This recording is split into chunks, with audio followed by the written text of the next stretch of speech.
real conversations, and some hard truths. Gangs, drugs, and guns. Giving a voice to those willing to sacrifice. We have stories that need to be told. We have lessons that need to be taught. Protect and serve. Welcome to The Quiet Professional. Welcome back, everyone. Nathan Romas with you. And today we have Sergeant J. McMillan from the Lethbridge Police Service in studio. Bit of a background here. Jay was born and raised in southern Alberta. He's been policing for 22 years. All that time was with the Lethbridge Police Service.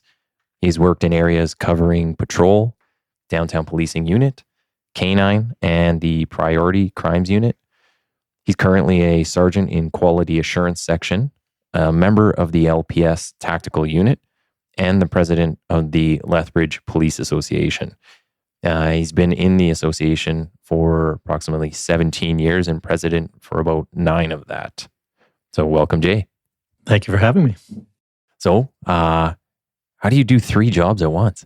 I don't think it says anywhere that I do all 3 particularly well. Oh, so is it, before we get into your background, is it, I'm guessing tactical unit is a part-time unit down there? We are a part-time unit down there, yeah. And even as far as the association work, it is all off the corner of my desk. Yeah. So I have a full-time job for the police service and quality assurance, and tactical as needed, and association all the time. Yeah.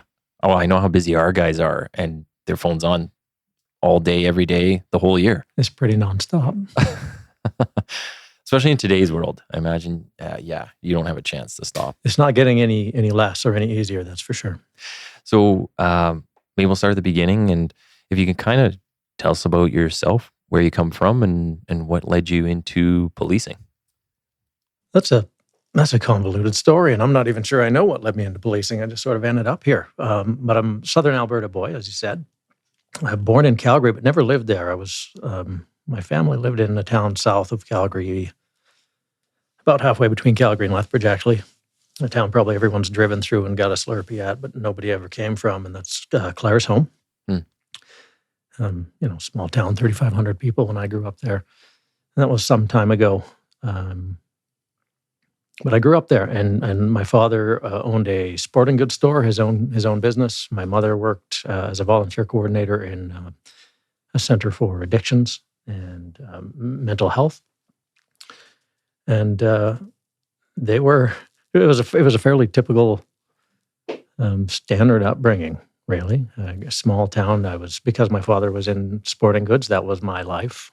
I was in sports, and because my mother was a volunteer coordinator for people with addictions and mental health issues. That was sort of a part of my upbringing as well, right? The familiarity with that, and that was a day-to-day thing for us. And I grew up in that small town where you have to kind of find your own fun, make your own things. There wasn't a lot to do there, but we had access to a lot of things. The foothills and the mountains were right there, so camping and fishing and hiking and all the outdoor entertainment. But I grew up playing baseball and hockey primarily, mired in mediocrity for each of those, and it never amounted to much. But the end of my sort of childhood years, I moved on and went to the university in Lethbridge, and it was almost as though there wasn't a choice. I don't remember deciding on that specifically, but my brother had gone there, and my sister had gone to college in Lethbridge. And when it came my time, my sister was already living there, so it seemed like a fairly cheap option. Yeah, to go stay with her and go to the university. And I did that. I went there and got a Bachelor of Arts in, of all things, history and English. The kinds of subjects that'll serve you well later in life when you're looking for a meaningful employment. And I sort of didn't have a purpose. I went to university thinking I want to study something that I find interesting, and that's the only way that I'm going to do well at it, which I think is a theme that probably followed me through the rest of my life to this point. But I was interested in history and English, and I studied those to the point where I got a degree and then had no idea what to do with any of it. So I sort of Forrest Gumped my way through life to this point, just following the winds. I ended up after graduating, working some sort of odd jobs in the restaurant industry, until an opportunity came to go to Japan, and I moved there for a time and taught English in Japan. Okay. And again, it was sort of on the heels of my brother, my trailblazing brother, who went ahead before me, and he kind of paved the way, so I followed suit. And I was there for a bit. I came back enriched and with a little bit more money in my pocket than when I went, but was at a point in my life, probably 27, 28 years old, where I needed to make a decision on a career. And I had known some guys that went into policing, and friends from school or friends of the family who had done it, and they were sort of trying to coerce me into doing it. And it was never at the forefront of my mind, I suppose. It was always something that you grew up thinking about. I grew up in a time where at least where I was, there wasn't a lot of creativity in thinking about a career. There were doctors and lawyers and teachers and police and fire and the standard jobs that I didn't have. I personally didn't have the creativity to think outside that box. And I don't want to say I then got stuck in that box, but that's where I remained, and I followed the opportunity with the Lethbridge Police Service. Actually, I applied in two places. I applied in Calgary and I applied in Lethbridge, and I got Lethbridge first, and I took it. Not with the Mounties at all? No, Mounties weren't a consideration for me. I was drawn to municipal policing for sure. Just not out of principle, just out of self-preservation. I wanted the stability of staying in one place and knowing what that place would be. Maybe going back just to working in Japan, and you're from Claire's home. What's the culture shock like? I know lots of people go over and teach English, but I've never had anybody in here that said that. So how was that? It was interesting. Maybe for down the road a bit here, but I found that as far as culture shock goes, I had a harder time coming back than I did going there. Oh, really? Interestingly. Yeah, it was, when I went, I had instructions on where to go. I didn't speak any Japanese before I left. I remember studying it on the plane on the way there. It was a long plane ride, so I probably learned a few words, but I didn't speak any. And the plan was fairly sound. I was going to land in Osaka, which is a fairly significant sized city in Japan. And I had instructions from the airport to the port where I would catch a ferry where my brother would meet me. And this was at a time before cell phones. So there was there was nobody on the other end of the line to walk me through how to get from A to B. And when I landed, oddly enough, I landed during one of the worst sort of typhoons in sort of recent history, and everything was shut down. I was lucky to have landed on the ground at all, but we did. And I phoned my brother to check in, and he said, basically, all bets are off. There are no ferries. You got to find your way here. Go to the train station. Good luck to you. Wow. I'll wait at the train station for every train to come through until I see you on one, basically. Well, it's not like going to a French country where maybe some of the words on signs kind of translate.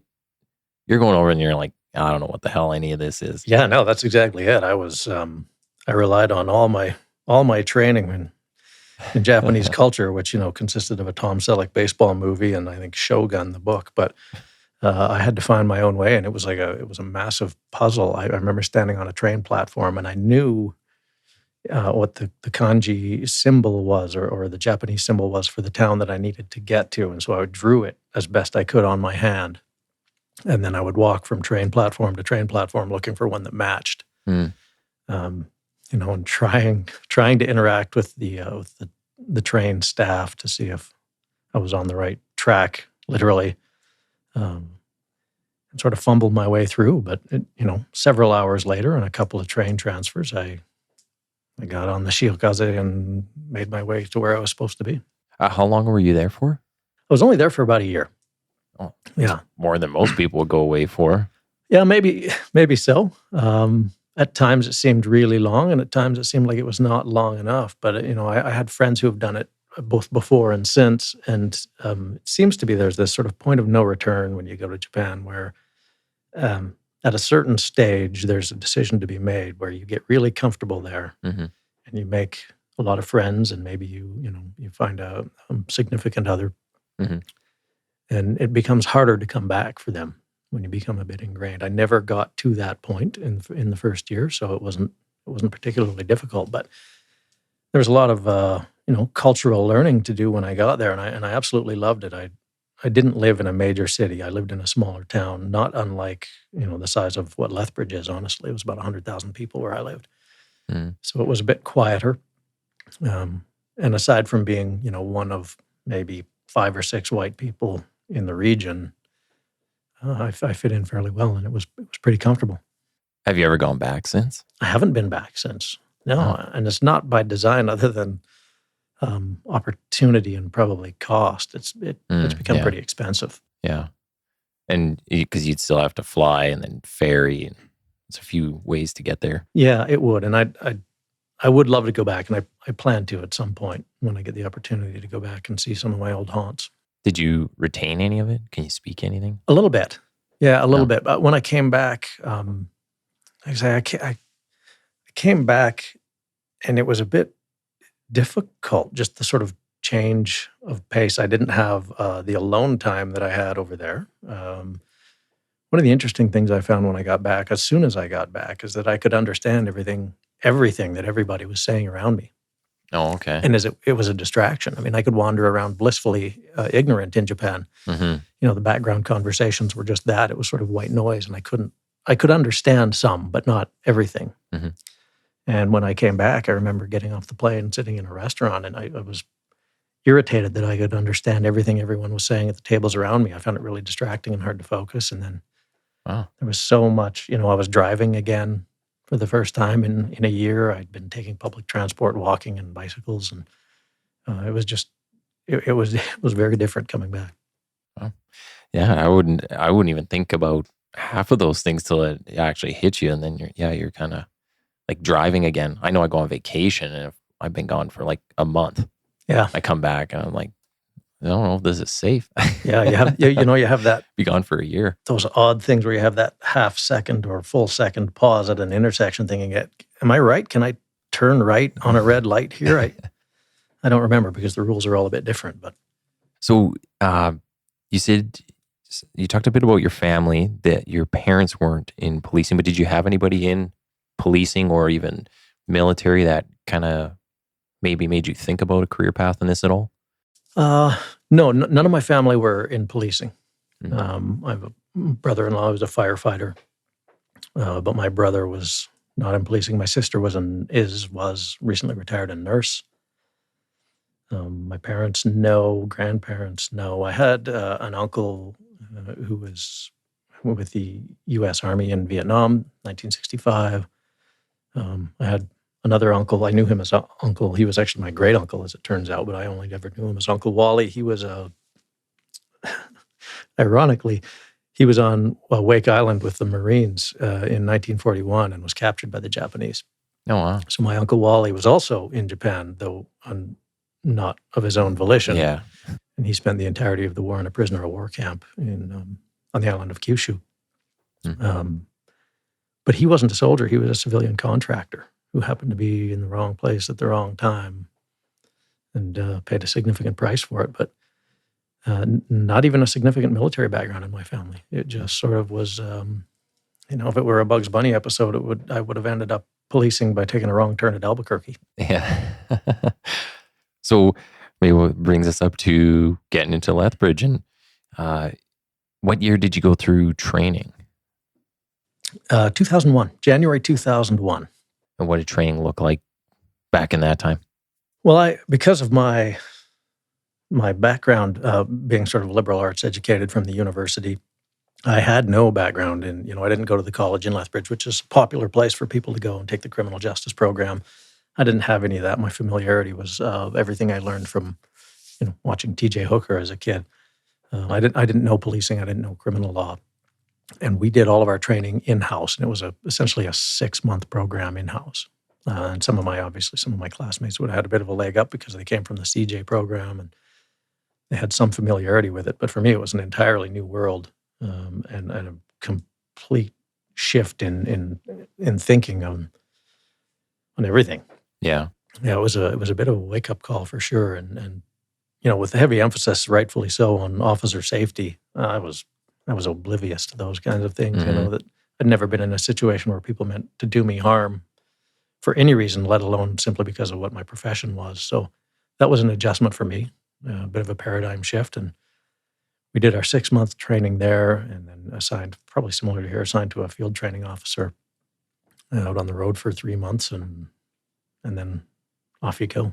Is the training 2001? So I went through with the Mounties in 2011.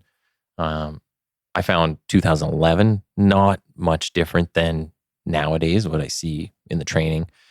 There's still your firearms, your driving, crim law, officer safety stuff is a big component. Was it the same in 2001? It was. There's been changes for sure, and ones that I think are warranted and pertinent. There are some things that are the same. It's gotten better. Mm. What I see now, I offer occasionally some instruction to the recruits when they come through on various topics, but I think it's more wholesome now. I think there's a better wraparound approach to training than there was even when I started. I think the emphasis is a bit different in certain areas. Overall, an improvement. I don't think it's as big a difference as there was between the time when I started and the time when my supervisors started. Mm. And I hear stories from them. These are guys that were working when I was there, who would say, they got their gun on day one. They were told what their beat was. They weren't allowed to drive a car yet. They had to earn that right, and then off you go. And that was sort of the extent of their training often. So, bit of an improvement. Yeah. I've heard some services do that. Instead of starting you in patrol, they don't trust you with a car yet, so they put you out on the beat. Yeah. It's like, get to walking. Well, we have cars even in Lethbridge, and even in 2001, I was lucky. Mm-hmm. Having said that, we didn't have all the luxuries that we do now. We didn't have the MDTs and the in-car computers and the GPS and stuff didn't exist when I started. But so we were trained on radios. Yeah. Yeah, you had a lot more radio procedures. Yeah, and the requirement to be familiar with your surroundings and your city and know where you are at all times, because nobody else knew. There was nobody sitting up in dispatch with a GPS monitor on you, knowing where you were. You had to be fully aware of that. It was a big part of our training, I remember. Yeah, I know nowadays when the computers go down or some systems getting upgraded in the middle of the day, because it's always at the worst time that they do all the upgrades or shut things down. And certain functions can really grind to a halt as soon as one computer isn't working. Yeah, and this would be a great opportunity to take a shot at millennials, and I'm not going to do that, but it is because the younger guys and girls that I work with today have a skill set that I didn't have when I started, and it's just different. It's just a different world. But I have seen just that, and I've seen it in policing. I've seen it when you go to a restaurant and the power goes out. Nobody knows what to do. Nobody knows how to do money transactions or add in their head. Nobody familiar with writing paper notes or paper reports in our profession as much as we used to have to do. So you're right. It'll grind you to a halt. So when you get in, what's your career path? Because you worked in a few different areas.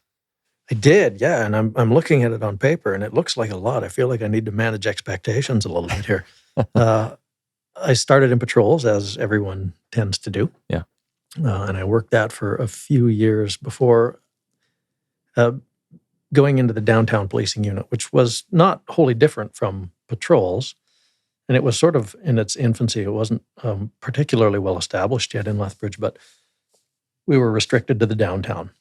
And we had to do a bunch on foot and a bunch on bike. And that was a different, more sort of proactive community policing approach than what patrols had been, where it's strictly response related.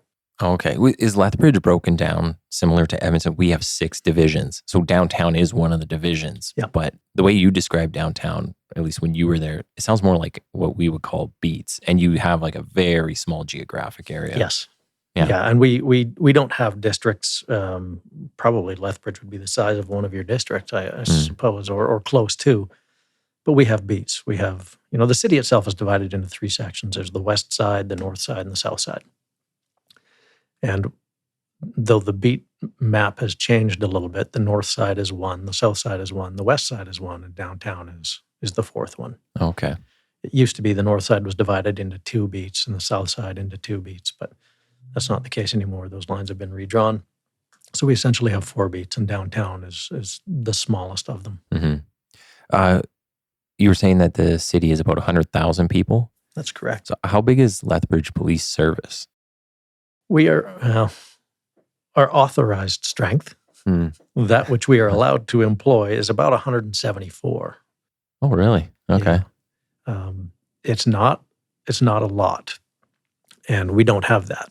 I was thinking it was bigger than that. No, and it should be. You're right. And if you can make some phone calls to city council, I'd appreciate that. It needs to be bigger. It's not. We're suffering some of the same things that everyone else is as far as recruitment and retention. Mm-hmm. So our numbers are down. We're in the 150s. I'm going to guess maybe 158, 160 is what our actual numbers are, and that's posing some challenges for us. Well, yeah, everywhere could always use more police, and especially just as things get more complicated, investigations are more complicated, everything takes longer. You definitely need more. So throughout your career, because you've touched on a number of areas, anyone that really stands out in your mind as kind of maybe a favorite or somewhere you might look to go back to? Yes and no. After I was in the downtown, actually, I went into K9. And I was given one of our first Belgian Malinois dogs. So we had moved from German Shepherds to Mals. And I was lucky enough to get one of the first one of those. Me and my new K9 partner in there got the first 2 Mals. And, over the next 6-7 years in there, I got to say it was maybe my most rewarding time in policing, working with that dog. It was also the most frustrating.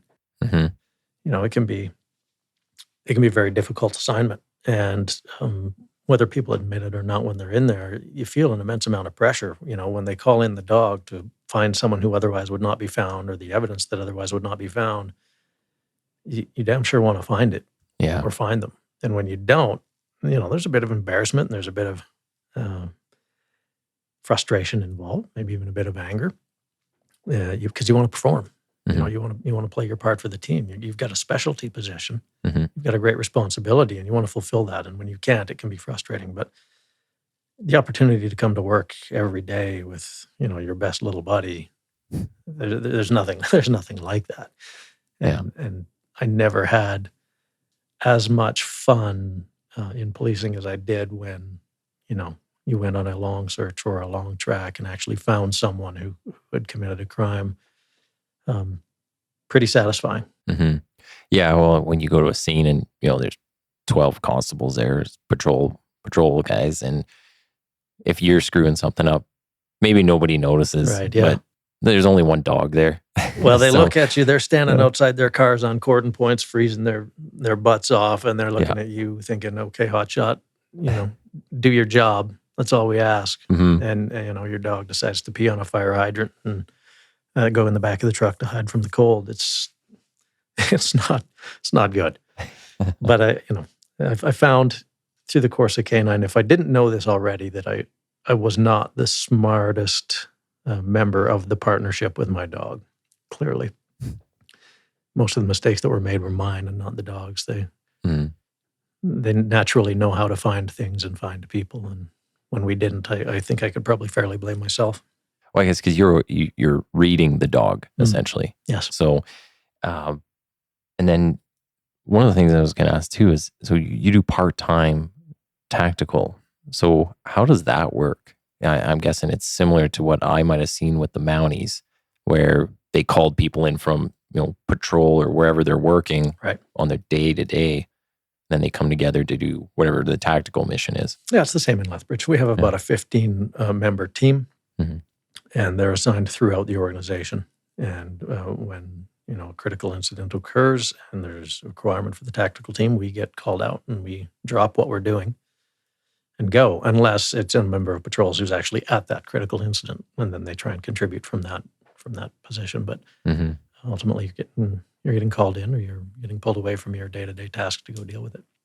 So in Lethbridge, city of 100,000 people, and you kind of alluded to this already, but you have the same issues down there that any big city would have. Do you have like the same kind of issues in the sense of like drug use, say homelessness? Is that major concerns down there too? Yeah, they're major concerns. Very similar to what everyone else is experiencing, and no different, and probably to scale. We have a really significant drug addiction problem. Meth is huge and has been huge in Lethbridge. Opioids as well, and homelessness. We're battling that right now, where our city council is having to deal with these sort of makeshift shanty towns and tent camps that are being set up around the city, and people sort of stumbling over how we deal with that appropriately, and what our obligations are, what our limitations are, legally, and how the community can do it as a whole, rather than sending in the stormtroopers to bust people. Is it the same kind of pressure down there for police to be so involved in, I'll say, these like social work type programs, or are you more geared toward like, well, we handle the criminal stuff, and other agencies, other partners are able to kind of handle more of these other things? I think our experience is probably identical to what yours is and what Calgary's is, and Medicine Hat. We get drawn in, and I think when you had him on, Tom Stamatakis talked about how police become the catch-all for a lot of the social issues. Yeah. It's no different in my city than it is in yours. The buck stops with us because we're working 24/7, 365, and nobody else is. Yeah, and it seems like that was a big theme, where it's like, well, who else is going to work past 4 in the afternoon? Yeah, just us. So we're there, we're available, so we're kind of picking up where everybody else is leaving it off. But we have a few 24/7 services here, but even then, I just, from my own experience, I found a lot of them aren't able to handle a lot of the situations. Like at the end of the day, you still need somebody there that can provide protection and safety. Yeah, and I have family who are firefighters, and I have really good friends who are firefighters. I love them. I love them to death. They do a lot of really good work. They work really hard. Yeah. Well, and go ahead. Well, and they sleep. Yeah. So, well, you know what? Even nowadays, we get a lot of people. So we have EMS and fire.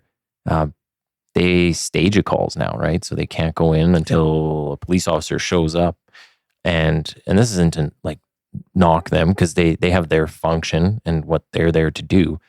But I've been to a number of calls where it's just myself or one other person.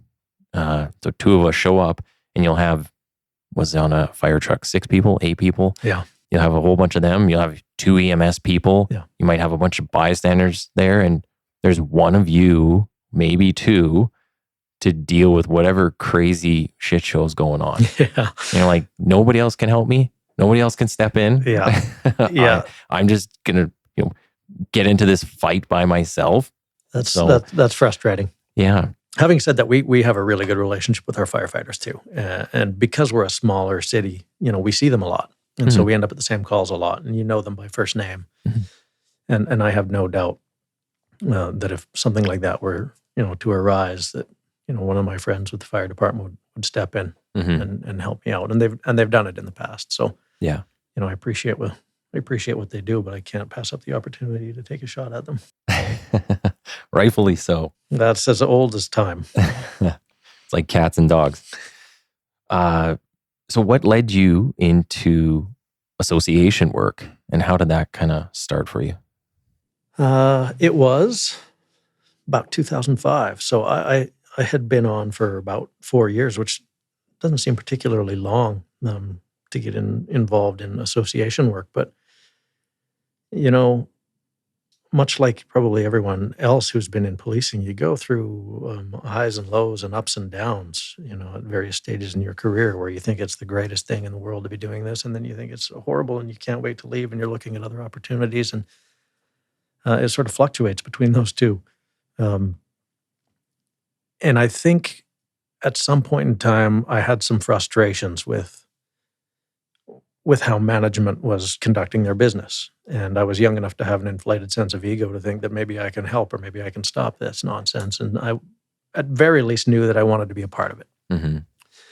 And I think that's probably was instilled in me from my upbringing as well, through my parents, is that you ought not complain unless you're willing to step up and do something about it. Yes. And that was a large part of my background. So step up or shut up. And I wanted to be involved.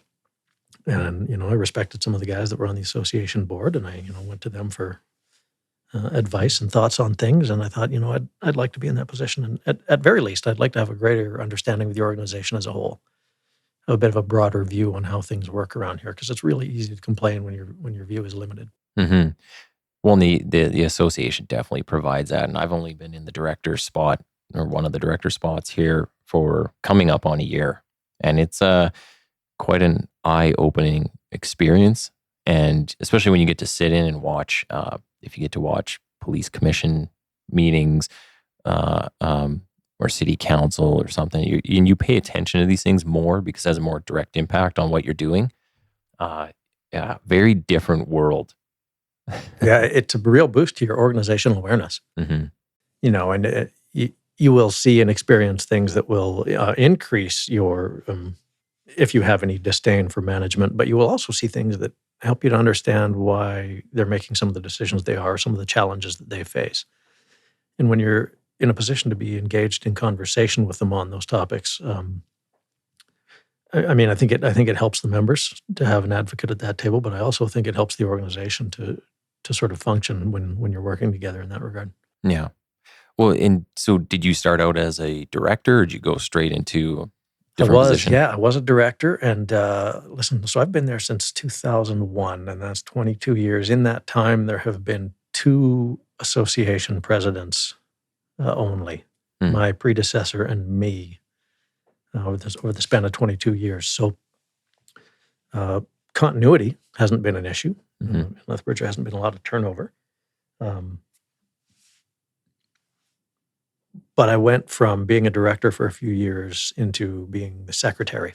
Mm-hmm. So I was on the board executive for a little bit and worked very closely with our president at the time, and sort of acted as his little shadow, find out where he was going after hours and what he was doing and who he was meeting with, and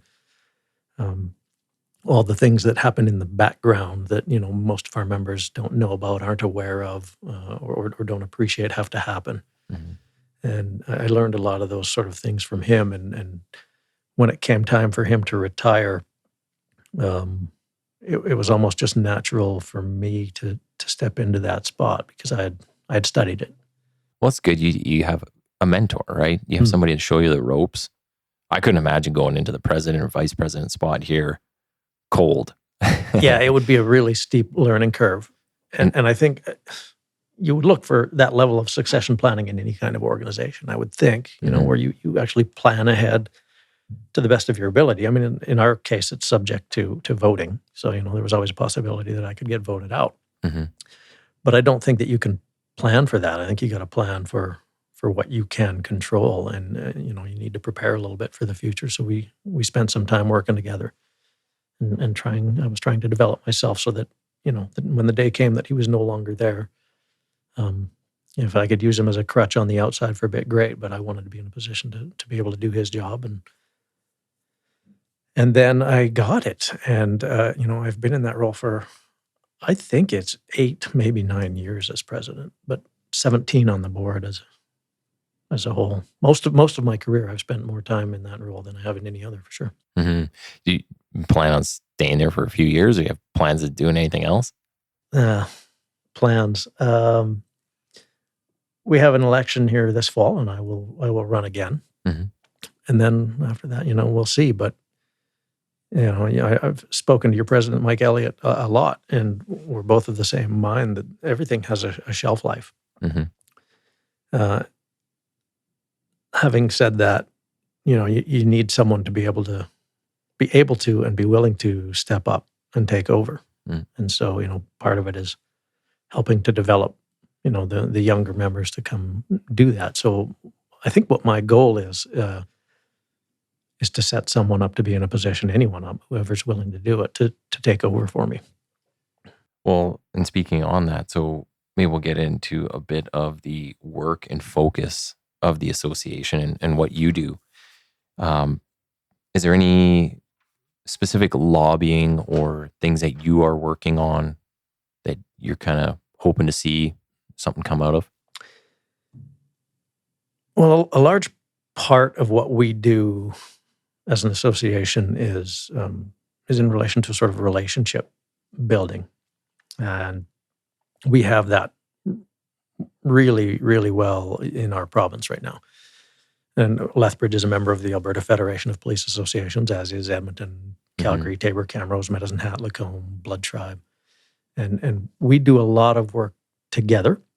It's nice to have big brothers in Calgary and Edmonton, who have the money, the resources, the time to sort of lead the way on some of these things. And some of the smaller organizations like us can be with them, in a bit of a partnership. And so any of the lobbying efforts that we do, to a very large extent, on a provincial level, are done through AFPA. Mm-hmm. We'll participate in that municipally.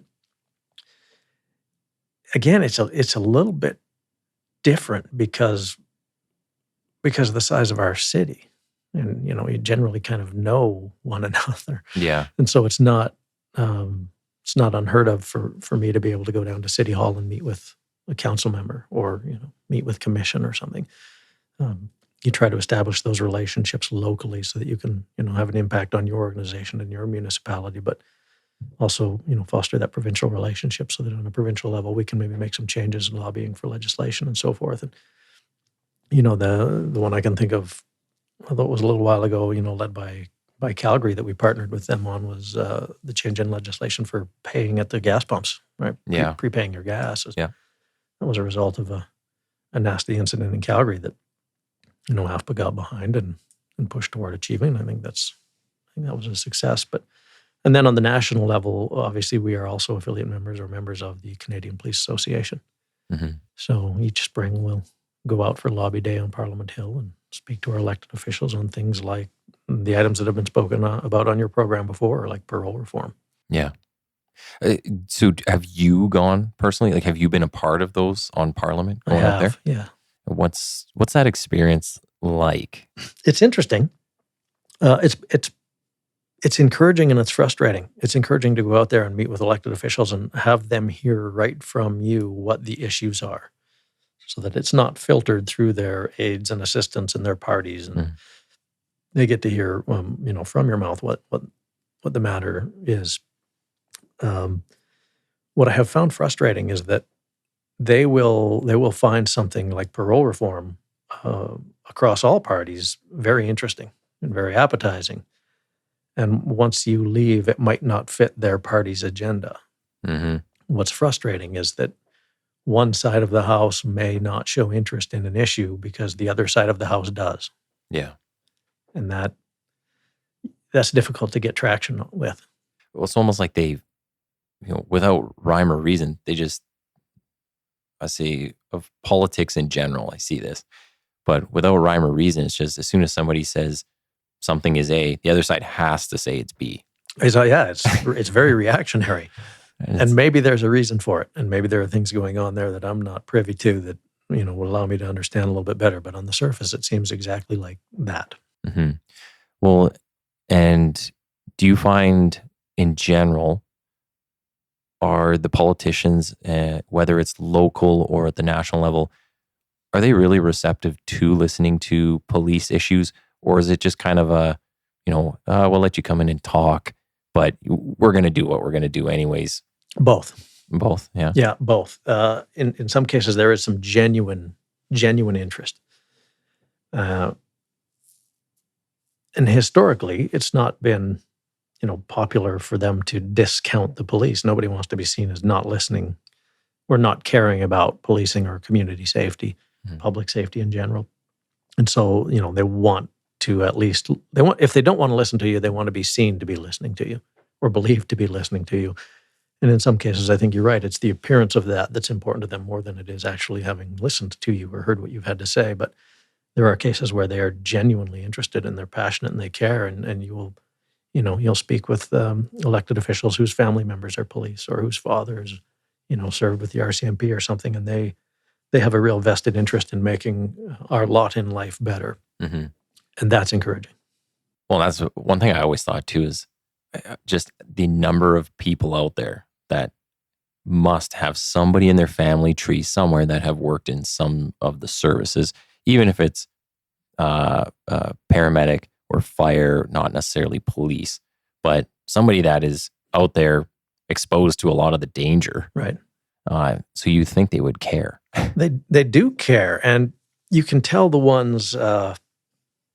generally the ones who do, and the ones who are there just sort of to pay you lip service. But, the one time when I was out in Ottawa on Parliament Hill, I had a meeting scheduled with one of the senators, and a very nice man welcomed me into his office. And embarrassingly, I didn't remember having met him before. I thought this was someone that I was meeting for the first time. And when I got in his office, he said, "Yeah, no, we've met.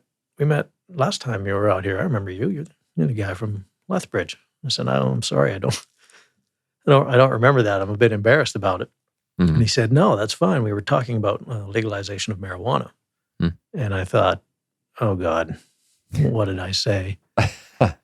And he got a chuckle out of it. He reminded me that the last time I was there, he'd posed that question to me, legalization of marijuana. And I think my only answer to him was, generally speaking, any of the knockdown, drag 'em out fights that I've had on the street have not been with people who were smoking marijuana. Mm-hmm. I've been with the whiskey drinkers. Yeah. The good old Southern Alberta boys, just out for a rip. And he sort of remembered that, and I had to be very careful to say, that's not the official position of the Lethbridge Police Association or the Alberta Federation or even the CPA necessarily. We're not here to speak about, legalization of marijuana. That's not one of our issues. Please don't let that be the only thing you take from our meeting. But he heard it enough to remember from one year to the next what the police thought. And God help us all if I was the voice of the police on Parliament Hill that day. I apologize to anyone who might see things differently. Well, it's nice to know that there's some people out there that remember these things, right? And I'd say that's really smart. You can recall those type of details. But maybe more locally in the province, there's a lot of talk about Police Act reform. I should probably bug our president about this a little more, but we hear about it a lot, but I've never heard of a timeline for it. I don't know what's actually changing. So can you kind of update on where that's at right now? Not very much. I can say that I've been a part of those talks for a great many years. And I know the Alberta Federation had a position paper on it drawn up, discussions on it a decade ago. And a position paper on it, at least in 2015, that I know was presented to the newly elected NDP government with our thoughts on it. And again, when the NDP went out in favor of the UCP, it was revisited again. Everything has seemed like it was so transitional for so long that there's not been any traction on that either. And I know that this sort of socio-political issues around policing being at the forefront now have maybe accelerated some of those talks.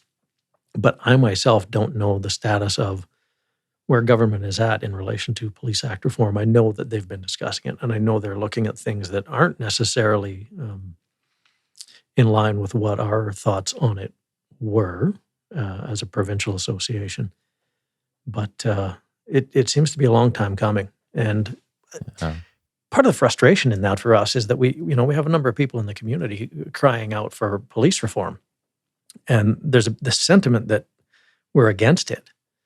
somehow, someone believes that it's the police preventing that from happening, and that couldn't be further from the truth. We've been advocating for Police Act reform for a very long time, and I think we would embrace it because there's some things that need to change. Mhm. And it's not just in relation to one thing. It's everything. It's everything from oversight to governance to disciplinary models, and we're open to change. And I think we need to be, and I think now is the time to do it and to know that we're doing it.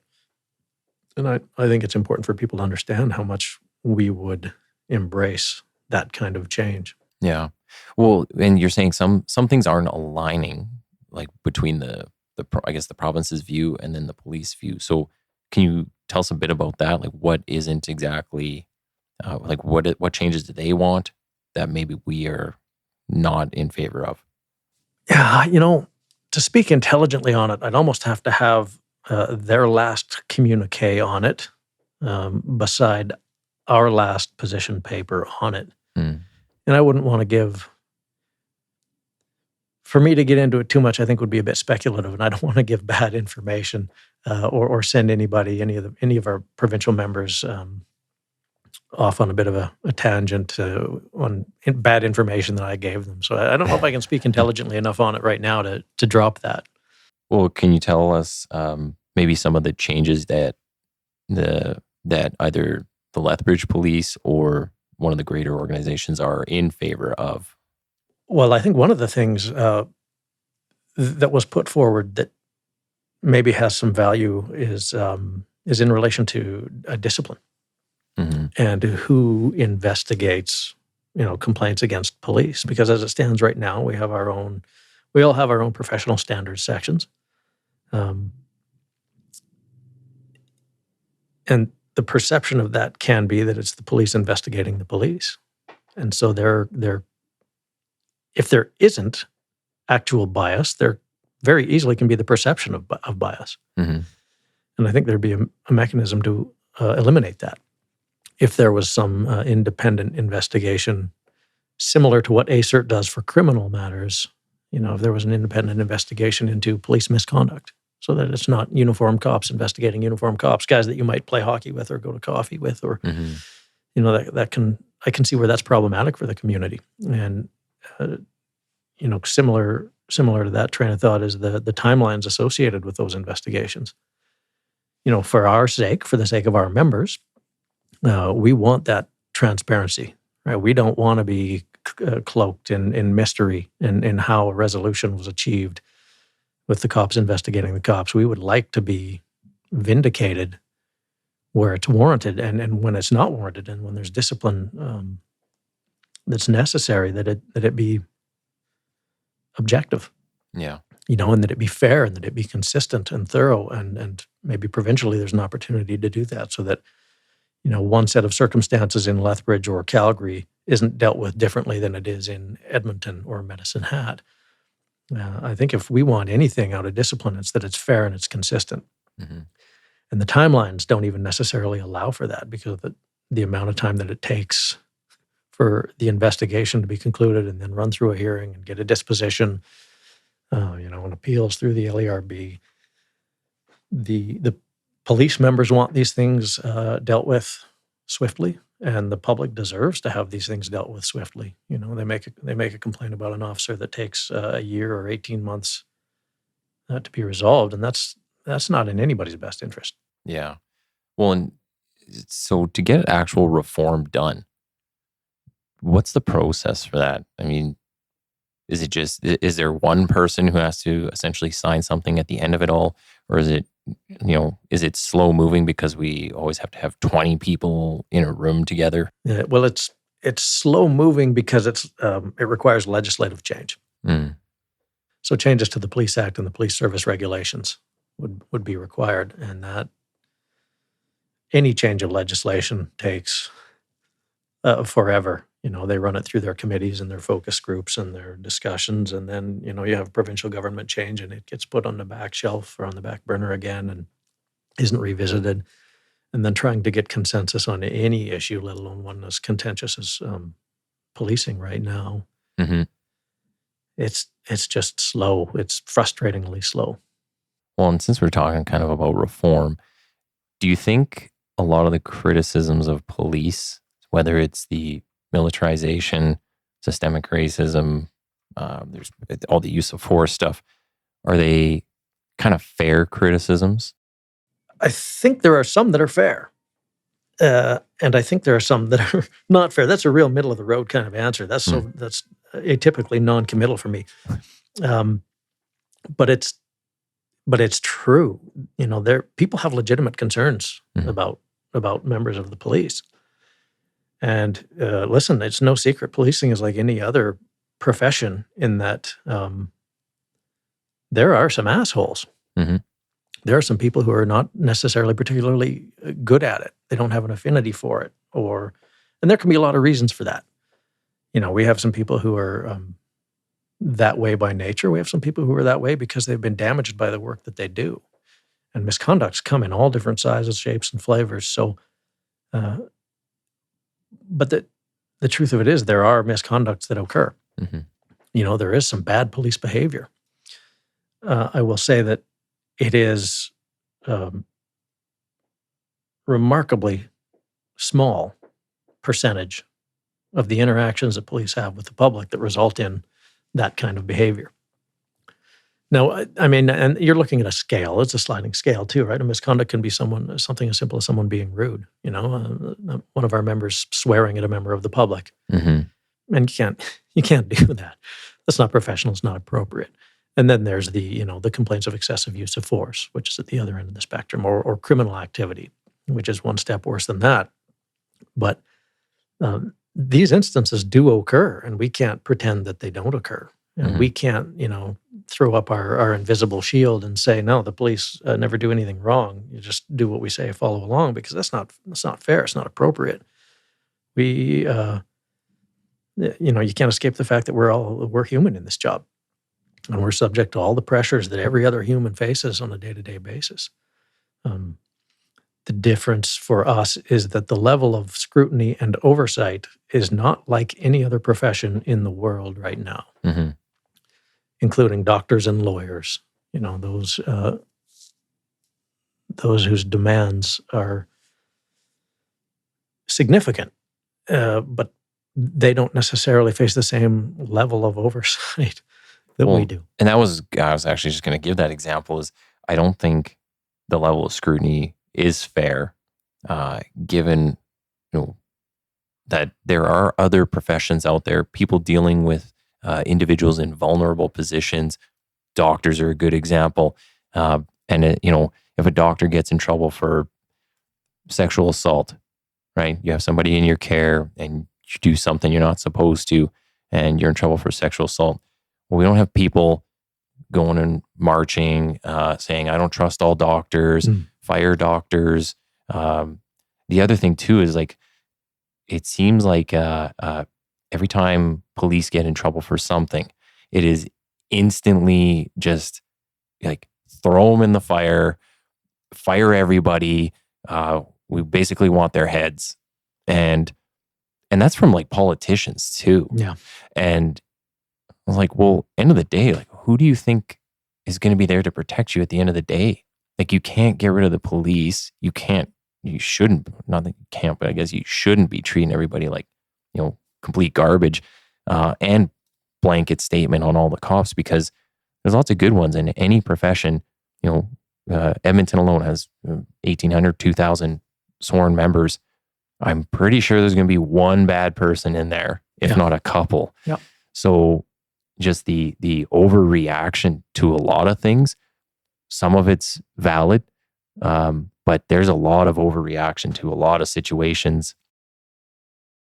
There is that, and there also seems to be a bit of an assumption that good cops are okay with that. And so, it's important for people to know that, we have a professional face to put on and present to the public. And that when we leave the building and we go out on the street, we are all on the same team, and we need to be, because our own lives depend on it, and the public safety depends on us being on the same team in a coordinated effort to fight crime, disorder, and provide public safety. But the truth of it is, you've worked with people, or I've worked with people who you have an issue with how they have gone about their business. And I don't want the public to think that we're okay with it. The place for us to deal with that is not necessarily right out there on the street in a public display or make a spectacle of resolving the issue. But there are issues between our members that need to be resolved, and they do get resolved. Not unlike a sports team, you ought not do it on the field. Yeah. But you damn sure better do it back in the locker room. Yeah. And if the coach isn't going to do it, then we're going to address it ourselves. Yeah. Well, and think of how many situations you go to and someone's wielding a knife in public and everybody pulls out their cameras and wants to see the cops' reaction. Yeah. Like that's not safe at all. No. We've gotten to a point in society where people are not even concerned about the person who's waving the knife around and unpredictable and maybe even just stab somebody. They just want to see what the cop's going to do and try to get their 15 seconds of fame, get that person in trouble. Yeah, spectacle. Get a lot of likes online in social media, and and I don't even know necessarily that it's they have nefarious means in mind, that they're trying to get us or catch us or get their gotcha moment necessarily. It's just that we've become so observational in that we record everything. And it's not enough to record it. I mean, we took millions of family photos growing up, and we recorded those moments, but they were for ourselves. We didn't share them with the world for acceptance or validation. Frankly, I don't care what somebody had for dinner or what their workout was like or where they're going tonight. I don't need to see it online. It's not my business. But that's the culture that we live in now, where everything is broadcast. Yeah, and that the truth is fluid. Well, we need to get to a point where one negative doesn't outweigh the literal thousands, if not tens of thousands of positive interactions that happen on a day, right? So there's one use of force that someone should rightfully be criticized for, maybe even fired, but we don't all wear that. Just like any other profession out there shouldn't necessarily wear it. Well, it's I would say, and I'm not excusing any bad behavior by any stretch of the imagination, but those bad interactions, and we have, like you say, thousands, tens of thousands, hundreds of thousands of them between police and the public. Less than 1% of those result in, complaints with merit. Yeah. And those are pretty good statistics. I mean, obviously you would like that to be none, but it's not possible.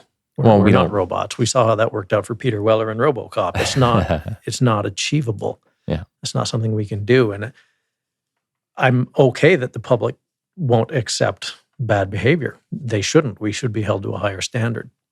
There just has to be, some confidence that it's going to be addressed and it's going to be dealt with. And now you've seen it as probably as well as I have. Anytime there's discipline involved for members, somebody goes away unhappy.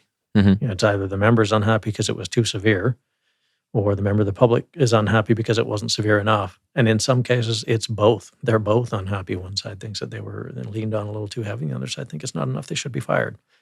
And you're not going to avoid that. But you do have to have a mechanism in place for the accountability, and it's warranted. We have to have it. Yeah. Well, we're kind of coming up to the end of our time, but what do you kind of see for the future for policing? Is there maybe better times on the horizon? Is reform going to help us lead us to a bit of a better place? A better place, yeah. I mean, change is necessary, and it's unavoidable. And I've been doing it for 22 years, and so the spectrum that I've seen is pretty significant. I started, like I said, in January 2001, and by September of that year, 9/11 became a pretty significant event. After which, first responders were lauded. Around every corner, we were sort of celebrated, and I won't say revered. That's too strong, but appreciated at least. Yeah, and our popularity was fairly high, police and fire, and it felt good, and it translated into resources and funding. Recruiting was not an issue then, but through the course of my career that has changed. So that's within the first year that I started. And now in the last few years, with some of the social, political issues that are going on from George Floyd through COVID, that climate has changed for policing. And you throw in the economic crisis in 2008, 2007, 2008, 2009, recruiting, retention, resources, funding, those are all major, significant challenges for us now. Yeah. And it feels a little bit like a pendulum that I hope will start to swing back the other way at some point. And I don't know what precipitates that. I don't know if legislative change in and of itself is enough to do that. I don't know if there's a cultural change. I think it's a holistic answer you have to have. You need parts of everybody. Because even for us, we're just one small part of a bigger system. Yeah. There's a lot of other people involved in the justice system or the community that like we fit into a lot of different areas. And I think a lot of people need to kind of start changing their tune on certain things, but legislation, but also media, the political narrative out there needs to change. That's a big part of it. People, I think, it seems to be those who have the courage to speak up loudly tend to be on one far end of or the other of a spectrum. Mm-hmm. And you have a lot of people who are sort of a silent majority that are not, wholly dissatisfied with us. I think the police have a lot of support in the community. Mm-hmm. And I think to a large extent, those people aren't on Twitter. Yeah. And they aren't, and it's not been particularly popular the last few years to acknowledge that you support the police, either as a member of the community or an elected official. It's been a bit of a tenuous position to hold if you're a police supporter right now. So that will change, I think, although I don't know what's in store. I don't know what's in store for us long term, but it's not getting easier, and it may not get easier. This might be a grind of a profession. The good news is there are still those who want to do it. And I think we need to start being very creative in how we attract people to our profession, because we can't go without it. Yeah. Yeah. Well, what's the alternative? Go back to the Wild West? Yeah, chaos, or we can privatize policing. We can hire the Pinkertons. Yeah. So, I mean, people don't have to look too far in the past to see what it was like when you didn't have an actual law enforcement around. So. No, and I don't think that's going to go away, Mm-hmm. but how it looks. Yeah. And maybe for the same reasons I wasn't creative enough to think outside of a career opportunity box, I'm maybe not creative enough right now to think of a solution to change not only how we do it so much as how we're perceived. But while my time in policing is winding down, I have a few years to go, and I'll be anxious to watch from the outside to see how you folks make out. Yeah. Oh, thanks. All the best to you. Yes. Well, we're right at the end here. Is there anything that you think we missed? Anything you want to make sure we covered? I don't know. I don't know that there is. I know that probably a large part of your audience are police. And my job for the last 17 years has been to care for those people and provide for them. And I know there's always a bit of a misunderstanding of what the role of a police association is, and we didn't really specifically get into that. But ultimately, a genuine care for the greater good, mm-hmm. and a hope that our people are doing well mentally and physically, and then they're getting what they need to continue on in this career, because we need them. And we've got a ton of people who are doing just exceptional work. And they're doing exceptional work in times of extreme adversity, when it would be really easy to fold their cards and tap out and move on to something different, move on to something easier. And some people are. And it's better for them to do that. And I understand that. I appreciate it and I respect it. I really respect the state of mind or the self-awareness for people who know that they're not suited for it and then they leave. And for those who stay behind and keep plugging through all of this. When you've got patrol members working the street so short that they can barely breathe and they can barely manage the calls for service. Oh, the overtime is just insane because there's nobody out there. And then the work that they are doing is being, complained about and scrutinized. And, it would be easy to FIDO this and just, never mind what's going on, drive on, get through your shift, try not to have an impact, try not to be seen, keep your head down. And our people aren't doing that. They're going out there and they're putting in the blood, sweat, and tears to provide for their community. And I'm at the forefront of those who respect and appreciate it because I know what it takes, and I don't want our people to give up hope.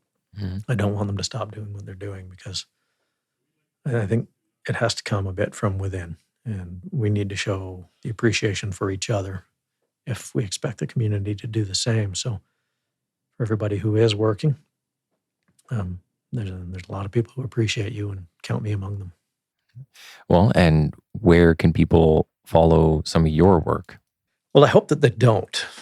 Lethbridge has had a lot of their work followed fairly publicly over the last couple of years, from deers to stormtroopers to allegedly spying on elected officials to inappropriate memes to, a Solicitor General, Justice Minister threatening to dissolve our police service. It hasn't been an easy time for us, and those are the things that people have seen in Lethbridge. So for the time being, if they don't hear my name, don't see my face or hear my voice, I'm okay with that. Yeah.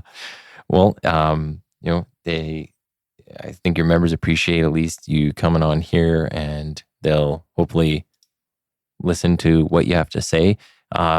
We have a lot of similarities between Edmonton and Lethbridge.